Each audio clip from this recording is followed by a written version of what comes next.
오늘 우리 함께 교회에서 예배를 드리게 되는데 참 의미가 있는 것 같습니다. 저희가 작년 이제 3월 말에 한국에 나오게 됐는데 그때 처음 나와가지고 말씀을 증거한 교회가 함께 교회였습니다. 또 이제 가기 전에 마지막으로 말씀을 전하는 곳이 또 함께 교회입니다. 분명한 하나님의 목적과 계획이 이 시간에 있는 줄로 믿습니다. 오늘 말씀의 제목은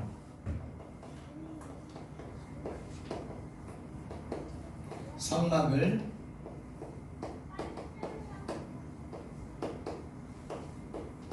기억하라 입니다. 성막을 기억하라.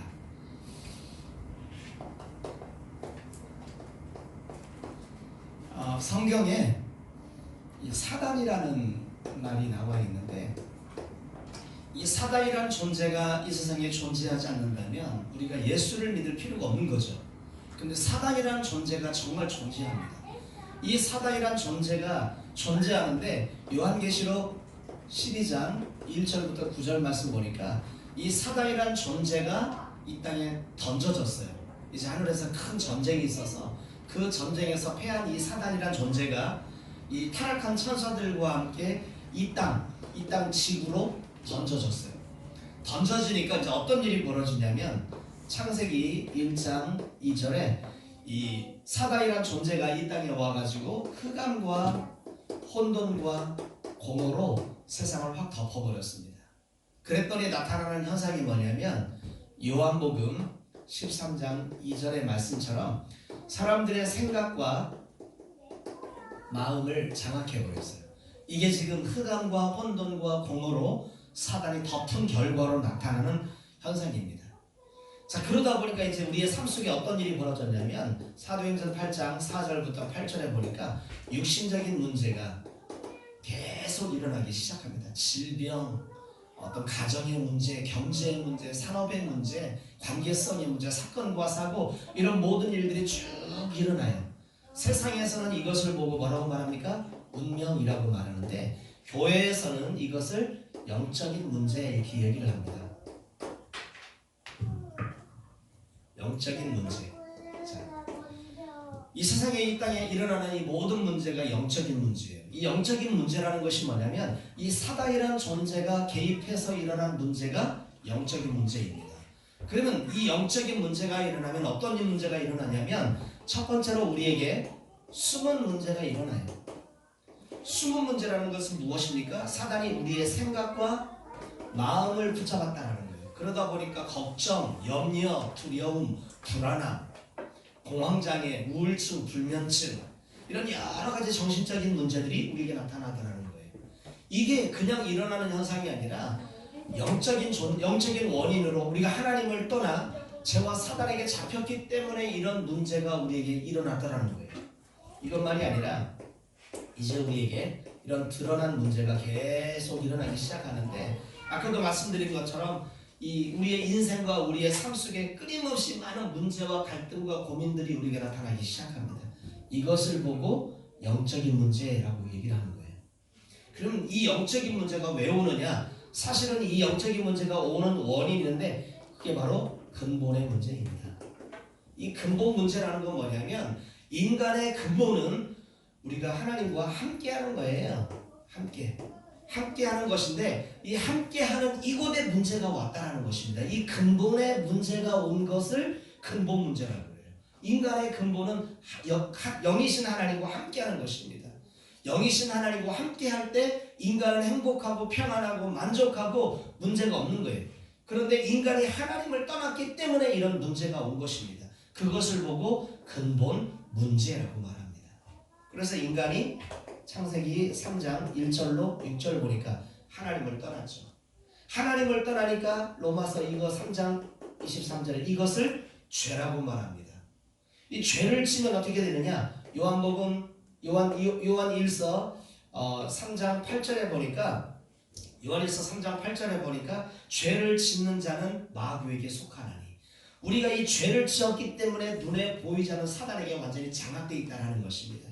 그래서 우리의 신분이 요한복음 8장 44절처럼 사단에게 완전히 장악돼서 살아갈 수밖에 없는 삶, 이것을 보고 우리가 뭐라고 한다? 근본 문제라고 하는 거예요. 이 근본 문제가 있기 때문에 사단이 우리의 인생 속에 개입하는 것입니다. 그래서 정신적인 문제가 오고 육신적인 많은 문제가 와요. 사람들이 이 사실을 믿지 않아요. 이 사실이 정말 이해되고 깨달아지면 우리에게 결국 답은 누구밖에 없어요? 오직 그리스도입니다. 그리스도가 아니라 오직 그리스도일 수밖에 없어요. 왜 오직 그리스도일 수밖에 없느냐? 지금 사람들의 문제는 무엇입니까? 사실은 숨은 문제, 드러난 문제가 모든 문제라고 생각해요.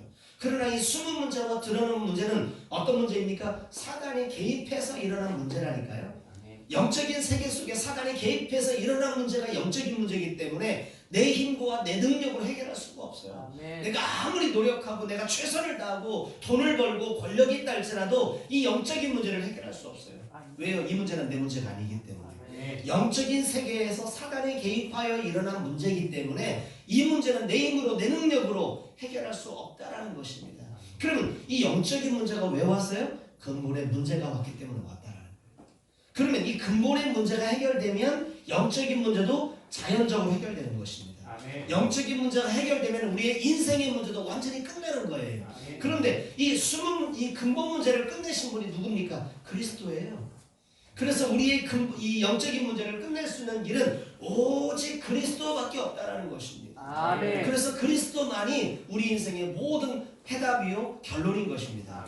그래서 구약성경 전체를 보면은요, 이부 시간에도 말씀드리겠지만 성경에는 흐름이 있어요. 이 오직 그리스도라는 결론과 이 답이 계속 흘러서 시대마다 흘러가고 있습니다. 왜냐하면 가장 중요한 거기 때문에. 그래서 오늘 하나님이 이스라엘 백성들에게 성막을 기억하라 라고 말씀하셨어요. 자, 이스라엘 백성들이 이 언약을 잃어버렸어요. 오직 그리스도, 다시 말해서 창세기 3장 15절에 하나님이 주신 이 원시복음을 잃어버렸어요. 여자의 후손이 오면 이 뱀의 머리를 깨트리고 우리를 구원해 주시겠다는 이 메시아의 약속을, 원시복음을 이들이 놓쳐버리고 잃어버렸습니다. 그러니까 이들이 어떻게 됐습니까? 노예가 됐어요. 어디에 노예가 됐습니까? 애굽의 노예가 됐습니다. 이 애굽은 어느 곳을 상징하죠? 이 애굽은 바로 사단의 나라입니다. 사단의 나라. 사단의 나라에 살게 됐어요. 우리가 언약을 잃어버리면 사단의 노예가 됩니다.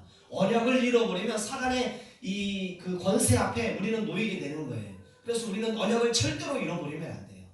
이거 잃어버리면 인생 끝입니다.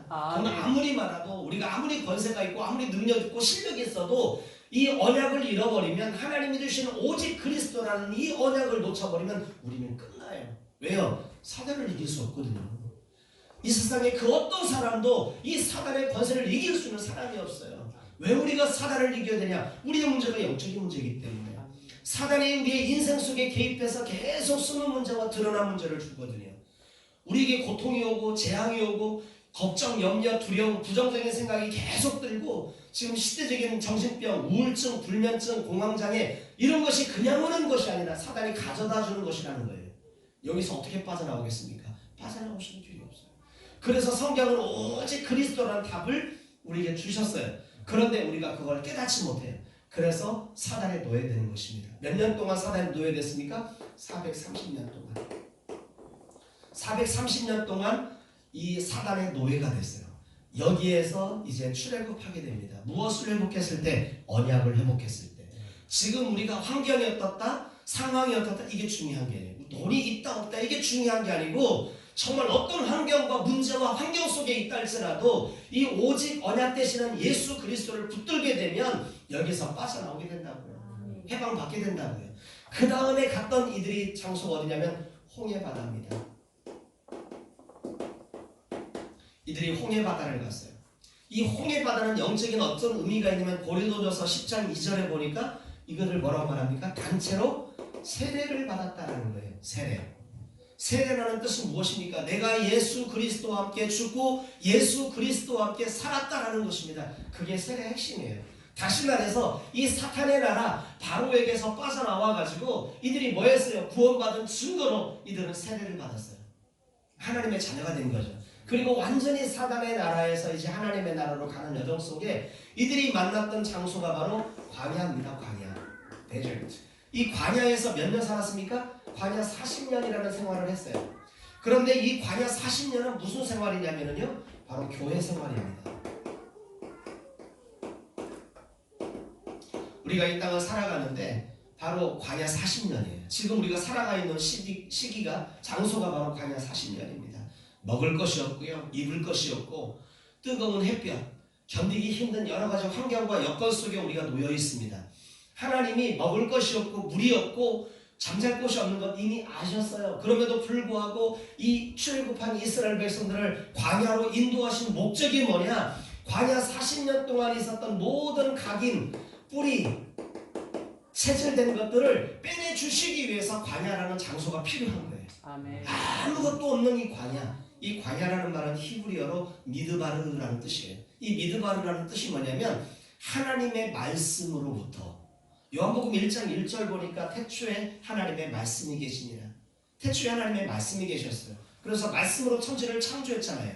그 말씀이 계셨는데 요한복음 1장 1절에는 뭐라고 말합니까? 이 말씀이 하나님과 함께 계셨고 이 말씀이 곧 하나님이십니다. 다시 말해서 이 광야 40년 견딜 수 있는 길이 뭐예요? 이 광야 30년에서 살아남을 수 있는 길은 딱 한 가지입니다. 오직 하나님을 붙잡아야 돼요.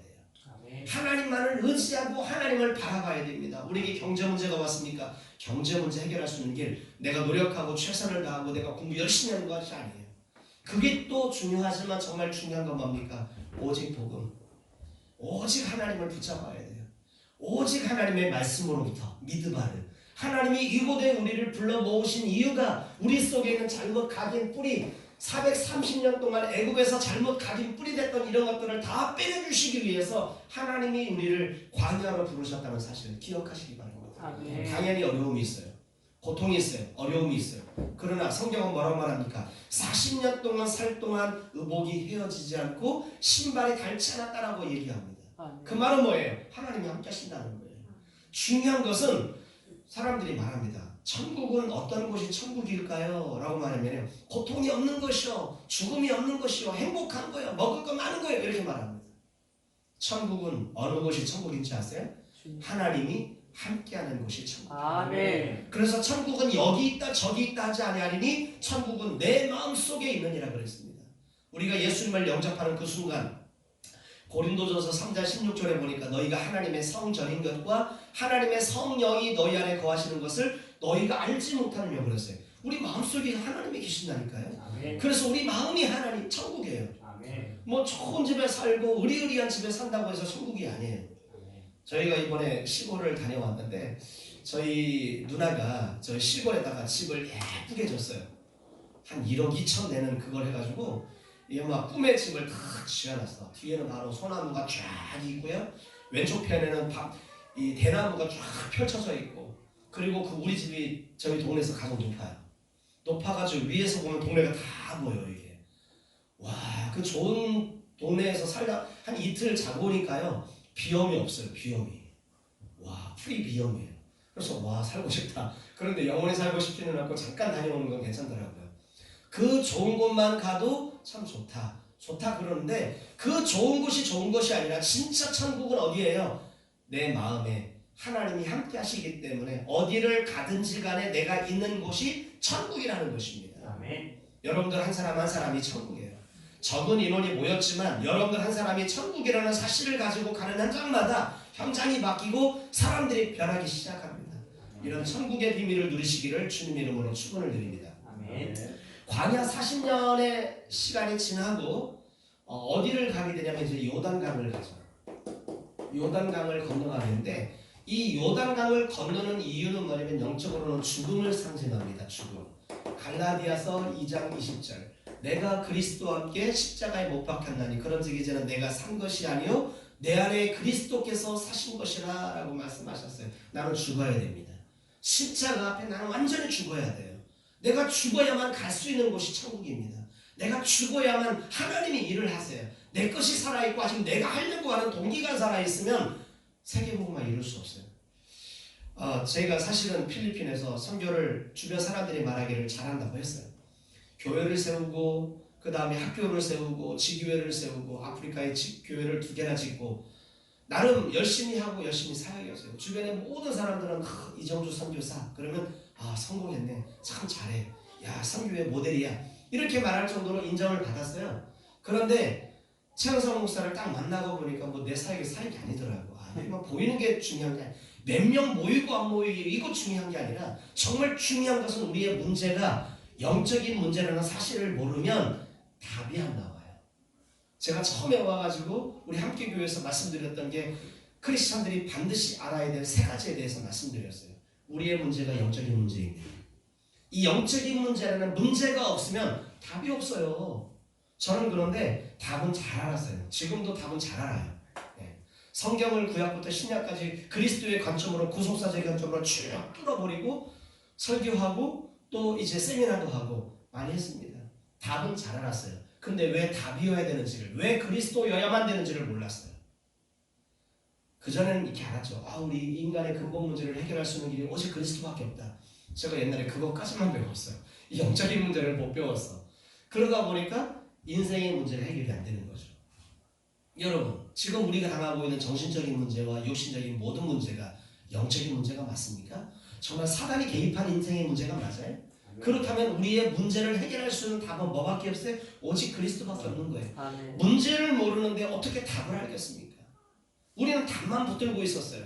1 더하기 1은 2. 맞아요. 2가 답이야. 답을 찾으면서 우리는 너무나 행복했어. 근데 문제는 완전히 까먹었어요. 10 더하기 1은 2. 5 더하기 5도 2. 2라는 답만 알고 있었기 때문에 오직 그리스도, 모든 게 다 그리스도야. 근데 왜 그리스도인지를 몰라. 답은 맞는데 왜 그리스도인지를 몰라요. 우리의 문제가 정확하게 영적인 문제라는 사실이 인식되는 그 순간부터 그리스도는 내가 붙잡는 게 아니에요. 그리스도는 붙잡혀지는 것입니다. 아멘. 왜 오직 그리스도라고 말하느냐? 오직 그리스도밖에 없는 이유가 뭐냐면 영적인 문제라는 것이 사실적으로 이해되어지고 깨달아지기 때문에 내가 붙잡으려고 해서 붙잡는 게 아니라 붙잡혀진다니까요. 말씀을 안 들으면 살 수 없어요. 왜요? 사단이 개입했는데 지금 내 생각과 마음속에 저 사람이 말한 그것 때문에 잡혀있는데 그 문제가 영적인 사실이라는 것이 믿어지지 않으면 그 사람 죽이고 싶고 믿고 뭐 어떻게 하고 싶고 마음속에 살인이 벌써 일어났습니다. 그런데 그게 영적인 사실이 믿어지는 그 순간 어떤 일이 벌어집니까? 다 풀려버리죠. 용서가 되고 이해가 되고 그리고 기도가 되어집니다. 갈라디아서 2장 20절 내가 그리스도와 함께 죽어야 돼요. 아멘. 제가 최한성 목사님네 교회 가가지고 계속 예배를 듣고 세미나를 하고 그리고 집회를 따라다니면서 제가 딱 깨달았던 건 뭐냐? 내 생각, 내 감정, 내 기준 다 틀렸구나. 내 기준, 내 감정, 내 생각 이거 다 사단이 준 기준이고 잘못 각인 뿌리 채질된 430년 동안 있었던 애굽의 이 유산물이구나. 이걸 딱 깨닫고 갈라디아서 2장 20절을 했어요. 다 틀렸다. 내 생각 속에 일어나는 거, 내 기준, 내 감정 이거 다 틀린 거구나. 딱 있는데 무슨 문제가 딱 와요. 어떤 사람들과의 문제가 와요. 왜 나에게 이런 문제가 오지? 내가 전도해가지고 데려다준 사람인데 그 사람을 통해서 나에게 문제가 와. 내가 괜히 데려다 줬나? 함께 교회를 데려올 걸. 이런 생각도 마음에 들었어요. 네. 그런데 이제 이런 문제가 딱 오는데 이 기준, 내 감정, 내 생각 틀린 거잖아요. 처음에는 이게 인정이 안 되는 거예요. 인정하기도 싫은 거예요. 그러다 보니까 그 문제에 잡혀서 말씀을 듣는데 말씀이 들리질 않아요. 왜? 잡혔으니까. 사단에게 잡혔는데 그게 들리겠어요? 말씀이 아니야. 막 나를 까는 것 같고 나를 욕하는 것 같고 다 싫어. 막 다 잡혀가지고. 그런데 어느 날 내 기준, 내 감정, 내 생각 다 틀린 거고 이게 사단이 가져다 준 잘못된 기준이구나. 잘못 각인 뿌리 체질된 것이 지금 내 속에 나타나는 것뿐이구나. 그러면 이거 다 틀렸으니까 하나님 중심으로 돌아가야 된다. 이렇게 딱 해보니까요. 내 속에서 어떤 미움이 일어나. 이거 틀린 거네? 이거 사단이 갖다 준 거네? 하고 생각하고 그걸 다 버려버렸어요. 그랬더니 문제가 하나도 되지 않아요. 그 사람이 나에게 뭐라 한다 할지라도 무슨 말을 하고 잘못된 행동을 한다 할지라도 사단이 개입해서 그래. 그리고 내 속에서 미운 감정이 이것도 사단이 가져다 준 거야. 그러니까 내 속에 있는 사단을 먼저 결박하고 그 상대방에게 역사하는 배후의 역사하는 사단을 결박했더니 어떤 일이 벌어지느냐? 관계가 옛날보다 더 좋아졌어요. 이 땅의 문제는 영적인 문제입니다. 그런데 그 부분을 완전히 끝내는 곳이 어디냐? 요단강이에요. 요단강이라는 게 반드시 우리에게 있어야 돼요. 요단강을 건너가면 그 다음에 가는 데가 어디입니까? 가나안 땅이에요. 이 가나안 땅은 어떤 땅입니까? 이 가나안 땅은 천국입니다. 하나님의 나라예요. 하나님의 나라는 뭐 하는 것입니까? 이 사도행전 138에서 이 하나님의 나라는 세계복음화예요. 이 가나안 땅을 통해서 주변에 있는 모든 사람들, 모든 나라들 다 살려야 돼요. 그래서 하나님이 우리에게 가나안 땅 가라고 하는 것입니다. 여러분 지금 우리는 어디에 있습니까? 여기에 있어요. 여기에. 이 애굽을 출애굽하면서부터 그들의 생각과 마음속에는 뭐가 있어야 되냐면 이 가나안 땅이 있어야 됩니다. 이 가나안 땅을 마음속에 품고 가면 결국 홍해 바다도 갈라지고 광야 40년도 갈라지고 요단강도 갈라지고 다 갈라지고 결국 최종적인 목적지 가나안 땅에 갈 수밖에 없다는 것입니다. 아멘. 그런데 이스라엘 백성들은 순간순간 이걸 바라보지 못하고 여기만 보는 거예요. 눈앞에 보이는 환경만, 눈앞에 보이는 환경만, 상황만 바라보는 거예요. 지금 함께 교회가 힘들고 어렵고 사람들이 많이 모이지 않는다. 이것만 보지 마세요. 하나님 분명히 함께 교회를 통해서 세계복음 하실 거예요. 아멘. 그렇다면 지금이 뭐예요? 다 여정이죠. 아멘. 여러분들에게 하나님이 여정을 허락하신 거예요. 이 여정을 통해서 언젠가 하나님에게 이렇게 간증할 수 있는 날이 오겠죠. 아멘. 이게 언약의 여정입니다. 그래서 이런 여정을 쭉 여러분들이 마음속에 보세요. 그러면서 하나님이 이스라엘 백성들에게 뭘 말씀하시느냐? 성막을 기억하라 라고 말씀하십니다. 왜 성막을 기억해야 되느냐? 이 성막은 바로 뭘 상징하기 때문에? 그리스도를 상징하기 때문에 성막을 기억하라라는 거예요. 광야를 살아갈 때 힘들고 어렵고 먹고 살 게 없고 마실 물이 없고 여러 가지 주거 환경이 좋진 않지만 그때마다 항상 기억할 게 뭐냐? 오직 그리스도. 그래서 성막을 하라는 거예요. 그래서 제가 성막의 그림을 한번 그려보겠습니다.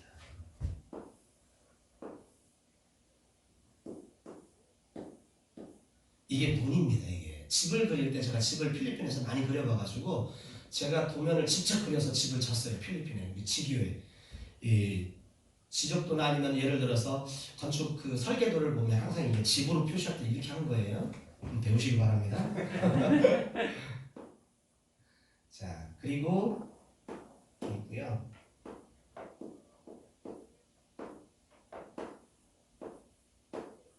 자 이렇게 있어요. 성막이. 자 그러면 이건 뭐예요? 이건 문입니다. 그리고 이것은 번제단이에요. 그리고 이것은 물두멍입니다. 그리고 이것은 뜰입니다. 뜰. 자 그리고 이것은 이제 성소죠. 성소. 이것은 지성소예요. 근데 성소에 딱 들어가면 오른쪽에 있는 것이 떡상입니다. 떡상. 그리고 이 왼쪽 편에 있는 곳이 등잔대입니다. 등잔대. 그리고 등잔대 위에 이제 그 지성소 안에 들어가기 전에 있는 곳이 분향단입니다. 그리고 지성소 안에 들어가면 있는 게 바로 이게 언약궤예요. 이 이제 7가지의 기구가 이제 성막 안에 있는데 이 성막이라는 말도 거룩한 집 하면 성막이고요. 회막 그러면은 이 모이는 집 해가지고 회막이라고 하고 장막 그러면은 거주하는 집 해가지고 장막이라고 말하기 때문에 성경에는 성전이 지어지기 이전까지 솔로몬 시대 이전까지 이 성막이라는 게 존재를 했죠. 성막이라는 이름이 성경에서는 회막, 장막, 성막 여러 가지가 나옵니다. 영어 성경은 영어로는 이렇게 타버너클이라고 얘기를 하죠.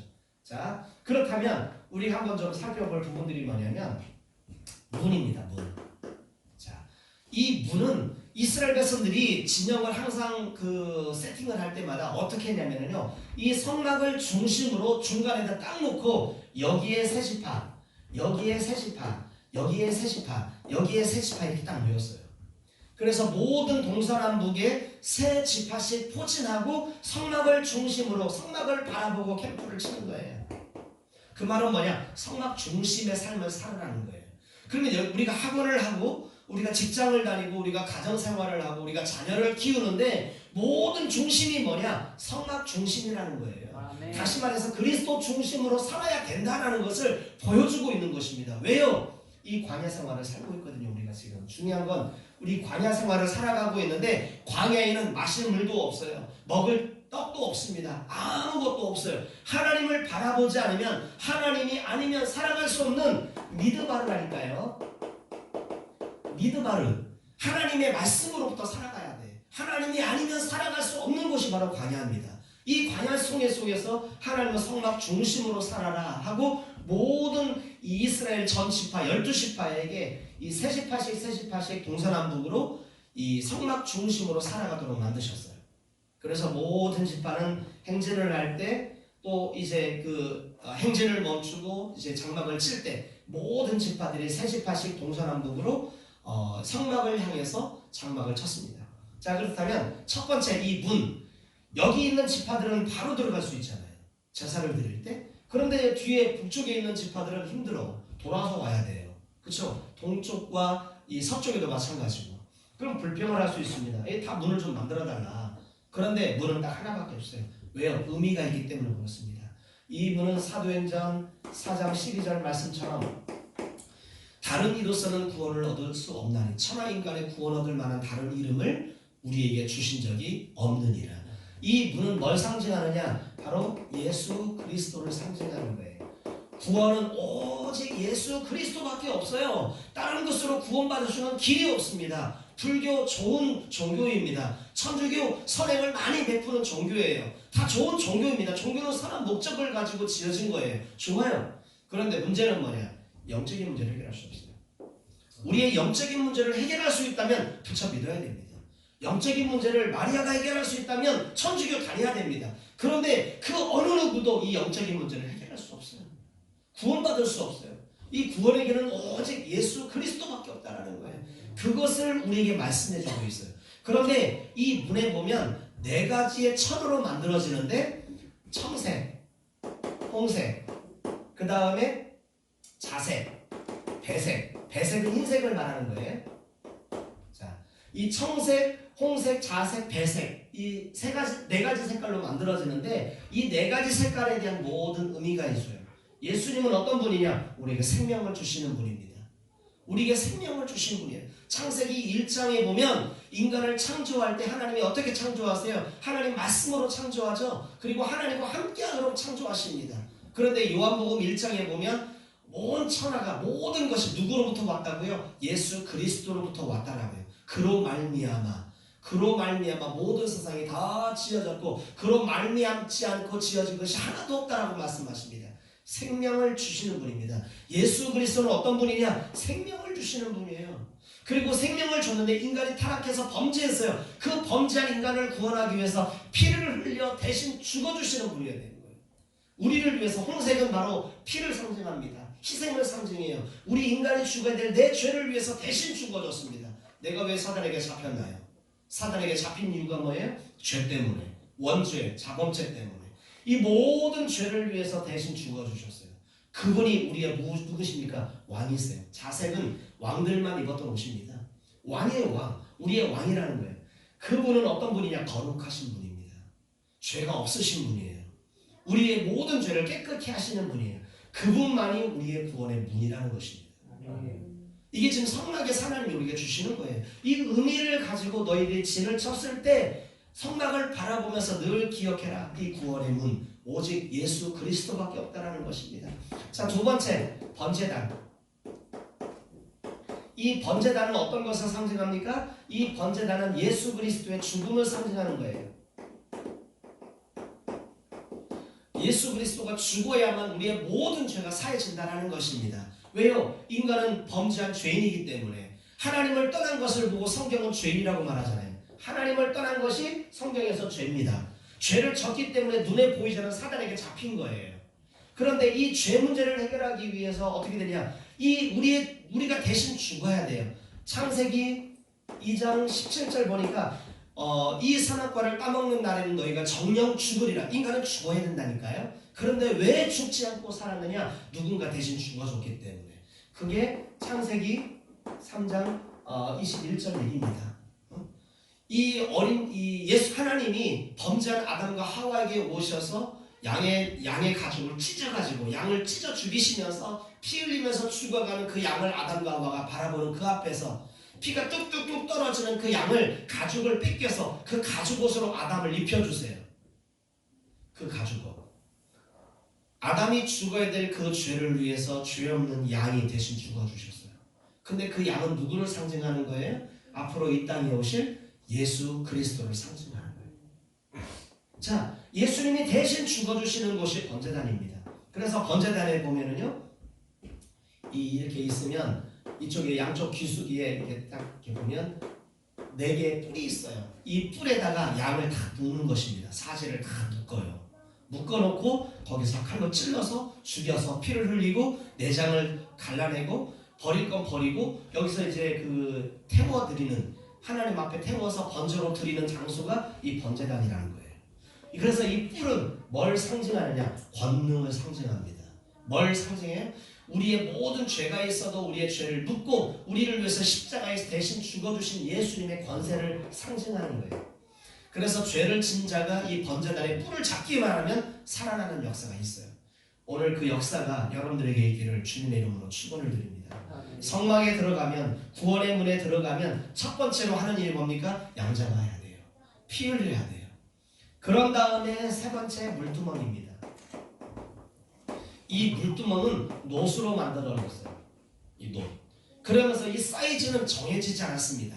각 성막마다 사이즈가 달라요. 클 수도 있고 작을 수도 있고 마음대로예요. 사이즈가 이 성막에 있는, 이 성막의 모든 기구 중에 정해지지 않는 사이즈가 물두멍이에요. 그런데 이 물두멍에는 뭐가 담겨져 있어요? 물이 담겨져 있습니다. 그런데 이 물은 무엇을 상징하냐면 예수 그리스도의 피를 상징하는 거예요. 모든 우리의 죄를 씻고 죄를 속하는 곳. 그래서 제사장이 여기서 번제단에서 제물을 드리고 제물을 하나님 앞에 올려드리다 보면 피가 묻어요, 안 묻어요? 묻죠. 피가 묻은 상태로 성소에 들어가면 죽습니다.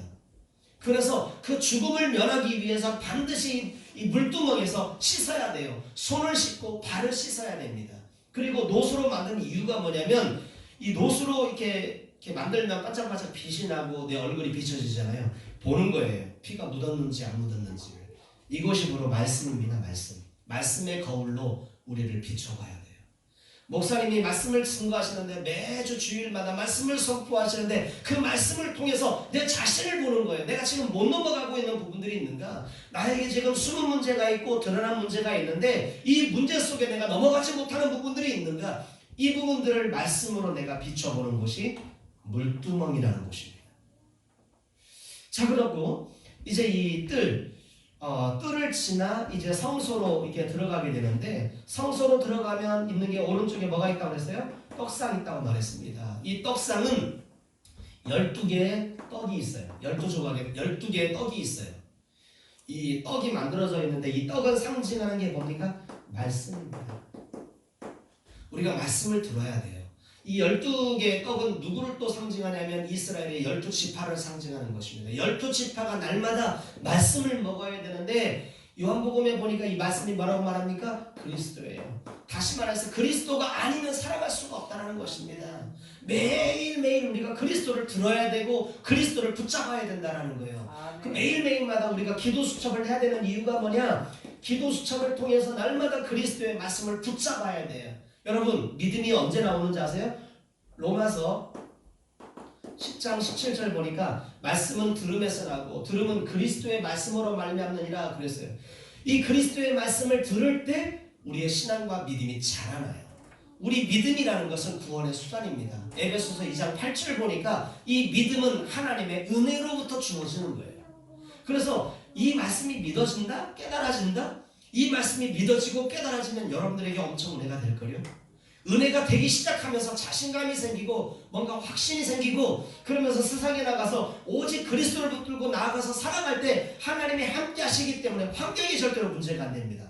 이 말씀이 믿어지지 않으면, 믿음이 없으면 늘 걱정, 염려, 불신앙, 그리고 원망, 불평 이런 거 할 수밖에 없어요. 이스라엘 백성들이 광야 생활하면서 40년 계속하면서 먹을 것 없다고 불평하고 물이 없다고 불평하고 이것저것 불평하고 다 불평밖에 없었어요. 왜요? 믿음이 없었거든요. 믿음은 내가 만드는 것이 아니에요. 믿음은 하나님이 주시는 것입니다. 그런데 그 믿음이 언제 생기냐? 하나님의 말씀을 들을 때. 그러니까 마귀는 최대한 말씀을 듣지 못하도록 방해해야 돼요. 말씀 드릴 때 졸립게 하고 말씀 드릴 때 깨닫지 못하게 해야 됩니다. 제가 한국에 와가지고 이제 우리 필리핀 성도들하고 줌으로 7개 다락방을 하고 있어요. 7개 성경 공부를 하고 있고, 그리고 또 이제 한국에서 2군데 성경 공부를 했어요. 그런데 이제 저희 외사촌 누나하고 성경 공부를 딱 하는데, 이 딱 만나가지고 성경 공부를 하고 이 복음이 다 깨달아졌기 때문에 이제 막 다 죽었다, 막 그리스도 딱 선포하는데요. 막 좋아요. 좋은 게 아니라 주무시더라고요. 3주를 내리 주무시는데 누나가 하는 말이 뭐냐면, 이 목사 나 안 할래. 왜요? 쪽팔려갖고 내가 못하겠어. 왜 이렇게 예배만 드리면 이게 성경 공부하면 왜 이렇게 졸린지, 내가 졸음을 주체할 수가 없다고. 괜찮다고. 지금 흑암이 덮여서 어둠이 덮여 있어서 졸립고 피곤하고 말씀이 안 들리는 거지, 증인과 함께하면 반드시 흑암은 물러나고 하나님 말씀은 들어간다고. 딱 그랬어요. 계속 있었어요. 첫 번째 주 줘라, 두 번째 주도 줘라, 세 번째 주도 줘라. 근데요, 네 번째 주 딱 되니까 안 주는 거예요. 안 줘요. 그리고 나서 이제 셋째 주가 딱 지나니까 이제 딱 문을 또 드디어 은혜를 받나 보다 딱 했더니, 끝나고 나서 물어봤더니 한마디도 몰라. 왜 물을까 물어봤더니 하는 말이 뭐냐면, 이제 졸립지는 않는데 잡생각들이 그렇게 많이 난대요. 내가 가스불을 잠그고 왔나? 우리 애들은 지금 잘 있나? 내가 어떻게, 여러 가지 생각들이 자꾸 마음과 생각 속에 든대요. 당연하죠. 마귀의 일이라는 게 있기 때문에. 요한복음 6장 29절 보면 하나님의 일이 뭡니까? 하나님이 보내신 자를 믿는 것이 하나님의 일이니라 그랬어요. 그러면 예수 그리스도라는 이 사실을 믿는 것이 하나님의 일이에요. 사단은 철저하게 이것을 방해하죠. 듣지 못하도록. 그런데 이 하나님의 일은 이 예수 그리스도를 믿는 건데, 마귀의 일은 이것을 어떻게 하든지 듣지 못하게 막아야 돼요. 왜? 이걸 들으면 오직 그리스도를 깨달으면 이게 끝나버리거든요. 영적인 문제가 다 끝나버리거든요. 우리가 해방받을 수 있어요. 그러니까 어떻게 하든지 이 말씀을 듣지 못하도록 우리를 방해해야 돼요. 그게 졸립게 만들고 피곤하게 만들고 잡생각 들게 만들고 그러는 거예요. 3개월 동안을 계속 한 단어도 생각이 안 나. 한 단어도. 그래가지고 막 미안해가지고 저한테 어쩔 줄을 몰라 하더라고요. 괜찮다고, 생각 많이 하시고 뭐 생각할 때 여러 가지 생각하시라고 딱 그랬어요. 계속 하면서 한 가지 확신했어요. 분명히 내가 복음 가진 사람이라면 상대방 반드시 변한다. 그게 1년이 될 수도 있고 2년이 될 수도 있지만 언젠가 이 사람은 변한다. 왜? 내게 복음이 있으니까. 증인 앞에 흑암은 무너질 수밖에 없고 사단은 결박당할 수밖에 없다. 확신을 가지고 계속 전했어요. 그런데 어떤 일이 벌어지냐면요, 3개월이 딱 지났는데 말씀이 들리기 시작하는 거예요. 말씀이 들어가요. 끝나고 포럼을 하는데 메시지를 가지고 포럼을 하기 시작해요. 말씀이 너무나 잘 들어가요. 그래서 지난주에는 그 누나가 함께하는 교회를 왔어요. 그래서 내가 말씀을 너무나 지금까지 들었던 말씀 중에 제일 잘 들렸대요. 지난주에. 그래가지고 그러냐고. 그러면 제가 다니는 교회에 출석하는 교회 한번 가고 싶대요. 그러더니 왔어요. 그래가지고 지난주에 함께하는 교회에 출석해가지고 다시 말씀을 들었습니다. 여러분, 안 들리고 들리고 이거 중요한 게 아니에요. 지금은 다 여정입니다. 사단에게 잡혀있는 흑암과 어둠과 혼돈 가운데 잡혀있는 그 시기이기 때문에 증인과 함께하면, 복음 있는 사람과 함께하면 반드시 흑암은 무너지고 어둠은 꺾여질 수밖에 없다는 거예요. 아멘. 복음은 증거됩니다. 아멘. 이 사실을 확신하시기를 주님의 이름으로 축원을 드립니다. 아멘. 우리가 말씀을 먹어야 돼요. 그게 떡상입니다. 그래서 이 떡상에서 떡을 보면서 이 두 줄로 딱 놓여져 있는데 6개씩 12개 놓여 있습니다. 12개 이 떡상을 이제 이 제사가 끝나면 일주일에 한 번씩 교체를 하는데, 이 떡을 진설병이라고 해요. 그래서 하나님의 얼굴이라는 뜻이죠. 그래서 제사장만 먹게 됩니다. 자, 이 떡은 바로 이스라엘의 12지파를 상징하는 것이고, 또 다른 상징은 하나님의 말씀을 상징하는 것입니다. 5번째, 등대입니다. 등잔대. 이 등잔대는 무엇을 상징하냐면 빛을 상징하는 거예요. 요한복음에 보니까 요한이 그렇게 얘기를 하죠. 나는 이 빛이 아니요 이 빛에 대하여 증거하러 온 자라. 근데 이 빛은 누구의 빛입니까? 그리스도. 다시 말해서 생명의 빛이에요. 창세기 1장에 보면 2가지의 빛이 나옵니다. 1장 2절에 보면 하나님이 빛을 만드시고 빛이 있으라 하심에 빛이 있었습니다. 그 빛으로 낮과 어둠을 구분하셨죠. 근데 또 11절에 보면 또 빛이 나와요. 해와 달과 별, 1월 성신이 나오는데 그것을 가지고 온 우주의 낮과 밤을 주관하게 만듭니다. 아니 그럼 첫 번째 빛은 뭐고 또 두 번째 만드는 빛은 뭐예요? 그 빛이 두 개예요? 그 빛이 무슨 빛이냐면 요한복음에 나오는 바로 생명의 빛이에요. 하나님은 먼저 생명의 빛을 쫙 비추십니다. 오늘 함께교회에 생명의 빛을 쫙 비추셔요. 이게 생명의 빛이 비춰지면 사람들이 살아나게끔 돼 있어요. 아멘. 그런데 살아나는 시기는 달라. 빨리 살아나는 사람도 있고 좀 늦게 살아나는 사람도 있어. 흑암이 덮여 있기 때문에. 그런데 반드시 이 빛이 드러나게끔 돼 있다고요. 아멘. 그럼 빛을 비추는 목적이 뭐예요? 어두움이 떠나가는 것입니다. 어둠이 떠나가는 거예요. 어둠이 떠나가고 이 안에 뭘 줘요? 하나님의 생명을 우리에게 주시는 거예요. 제가 아까 좀 전에도 말씀드렸죠. 이 함께하는 교회, 최여성 목사님의 교회를 딱 갔는데 한 15명 이상 정도 우리가 이제 전도해서 보내준 사람이 그곳에 있어요. 그런데 이상하게 그런 사람들을 통해서 문제가 오고 여러 가지 문제가 오고 어려움이 와요. 왜 나에게 자꾸 어려움이 오지? 내가 뭐 잘못됐나? 난 인간적인 문제가 하나도 없는 사람인데 어디를 가도 뭐 인간 관계 속에 문제가 온다거나 어떤 문제가 오는 게 아닌데 나에게 문제가 와, 우리 집사람에게 문제가 와, 우리 가정에 문제가 와, 계속 문제가 오는 거예요. 이유를 몰랐어요. 그런데 성막을 보면서 깨달았어요. 아, 하나님의 빛이 나에게 지금 비치고 있구나. 아멘. 원색적인 복음의 빛이 나에게 비춰지기 때문에 내 속에 이 애굽 430년 동안 살면서 각인 뿌리 채질된 것들이 지금 내 안에 드러나고 있는 거구나.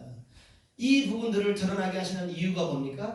치유하시려고, 회복하시려고 하나님이 드러나게 하시고 하나님이 보여주시는 거예요. 그러니까 두려워할 이유가 없어요. 당연한 것입니다. 부끄럽고 창피하고 그런 것이 아니에요. 당연히 드러나야 되는 것입니다. 그런 여정을 거쳐야만 내가 증인이 될 수 있다는 거예요. 그리고 6번째로 이제 분향단이 있어요.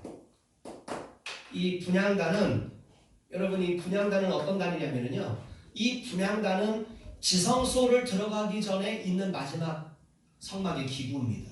그런데 이 분향단은 불을 꺼주면 안 돼요. 등잔대의 불도 꺼주면 안 돼요.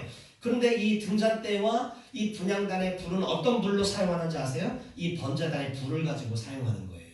그런 이 번제단의 불은 사람이 붙인 불이 아니라 이 하나님이 이 땅에 내려주신 불이에요. 하나님의 불입니다. 그래서 이 불은 이 등잔대와 분향단을 피우는데 필요한 불인데 이 분향단의 불이 항상 켜져 있어야 돼요.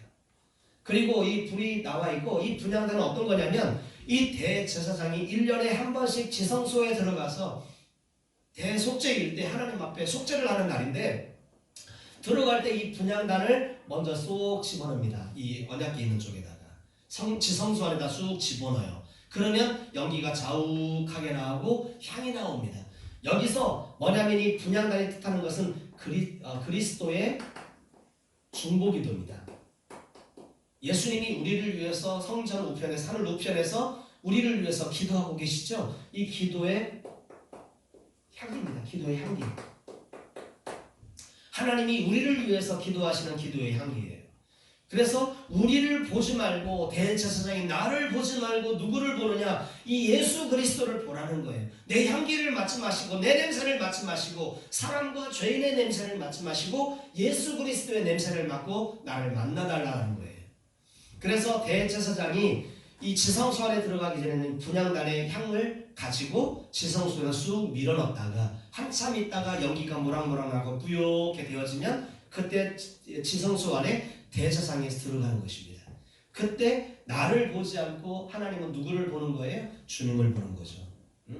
이게 이 칭의, 예수님의 칭의를 상징하는 거예요.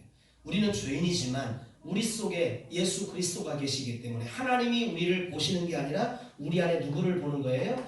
예수 그리스도를 보신다는 것입니다. 그렇기 때문에 하나님이 우리를 용서해 주시는 거예요. 자, 마지막으로 이제 언약궤입니다. 이 지성소 안에는 언약궤가 있어요. 이 언약궤를 증거궤라고도 하죠. 그런데 이 언약궤 안에 이 세 가지의 내용이 있었어요. 세 가지의 내용이 있었는데 이 어떤 내용이냐면 첫 번째, 이 십계명의 두 돌판이 있었습니다. 그리고 두 번째는 만나 항아리. 그리고 세 번째는 뭐가 있었습니까? 아론의 쌍난 지팡이. 자, 많은 목회자들이 지금까지는 이 언약교회 안에 들어있는 두돌판, 만나 항아리, 아론의 지팡이 이것을 어떻게 설명했냐면 두돌판은 말씀을 상징하고 그리고 만나 항아리는 하나님의 인도를 상징하고 아론의 쌍난 지팡이는 하나님의 능력을 상징한다. 그래서 우리가 언약교회 따라가면 하나님이 우리의 모든 문제를 해결하시고 하나님이 요단강을 가르시고 적국을 물리치시고 여리고성을 무너뜨리고 적군들을 다 이기게 하신다. 그래서 언약교회가 능력의 증거교회였어요. 그런데 지금 이런 부분들을 좀 우리가 다르게 좀 한번 해석해 봐야 되는 부분들이 뭐냐면 언약궤는 이렇게 생겼습니다. 이렇게 생겼고 여기는 이제 괴가 있어가지고 이게 이제 그 껴가지고 사람들이 들고 다니는 거예요. 이 언약궤를. 자, 그런데 위에 보면 이제 뚜껑이 이렇게 있는데 이게 이제 천사입니다. 천사가 날개를 이렇게 그림을 너무 잘 그리는데 이렇게 돼 있고 여기 구멍이 하나 딱 뚫려져 있어요. 이게 뚜껑입니다. 언약궤의 뚜껑. 이 언약궤의 뚜껑을 보고 뭐라고 하느냐? 속죄소라고 말해요. 옛날 개역개정이 나오기 전에 개정판 보면 옛날 성경에 보면 이것을 보고 시은좌라고 했습니다. 그런데 여러분 이게 굉장히 중요한 부분들이에요. 두돌판을 하나님이 이 언약궤 속에 넣게 말씀드렸었는데 이 두돌판이 어떤 두돌판이냐라는 거죠.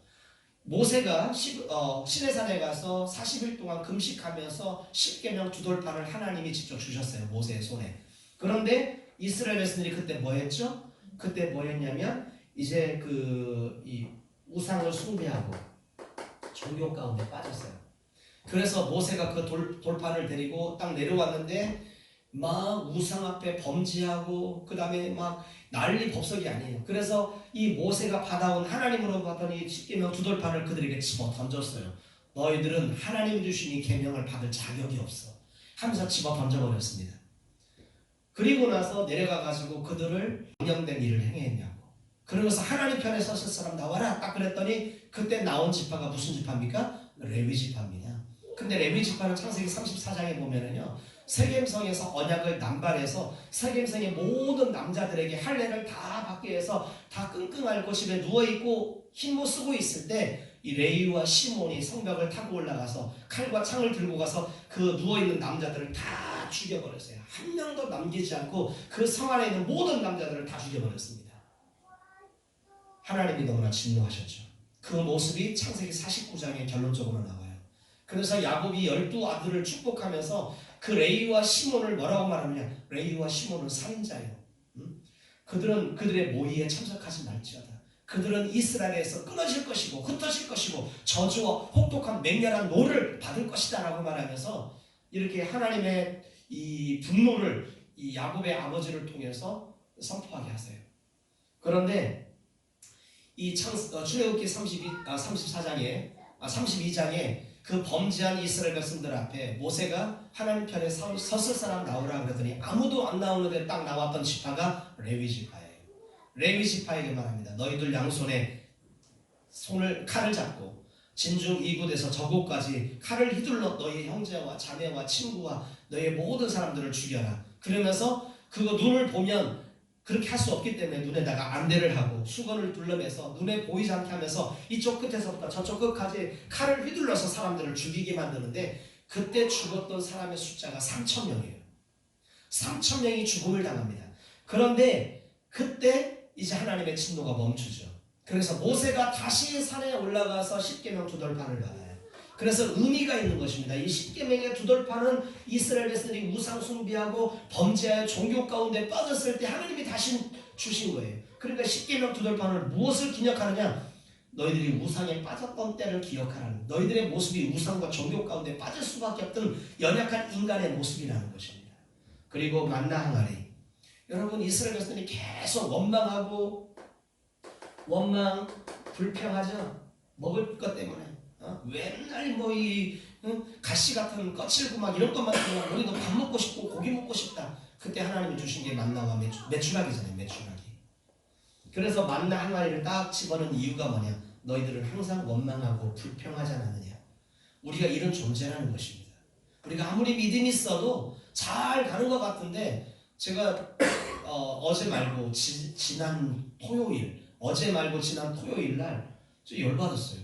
이 카드를 제가 만들었는데, 신용카드를 하나 만들었는데, 카드를 직접 저에게 전달해 줘야 되는데 저한테 안 전달해주고 GS 슈퍼마켓에, GS 마켓에다가 딱 맡긴 거예요. 세븐일레븐 같은 24시에다가.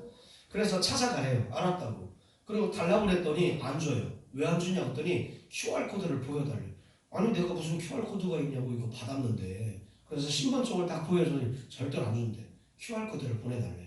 나는 그 한국 시스템 잘 모르니까 이게 QR코드가 있나 보다.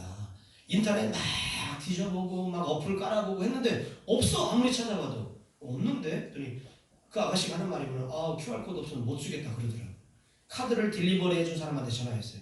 아니 QR코드가 있어야 준다는데 뭐 QR코드가 뭐예요? 했더니 그런 거 없다고. 그냥 신분증만 주면 된대. 그래서 신분증 주면서 달라. 그랬더니 줄 수 없대요. 왜 줄 수 없냐? QR코드가 없기 때문에. 이게 열받기 시작하는 거 있죠. 그래서 막 옥신각신 하는데 열이 자꾸 모락모락 피어나요.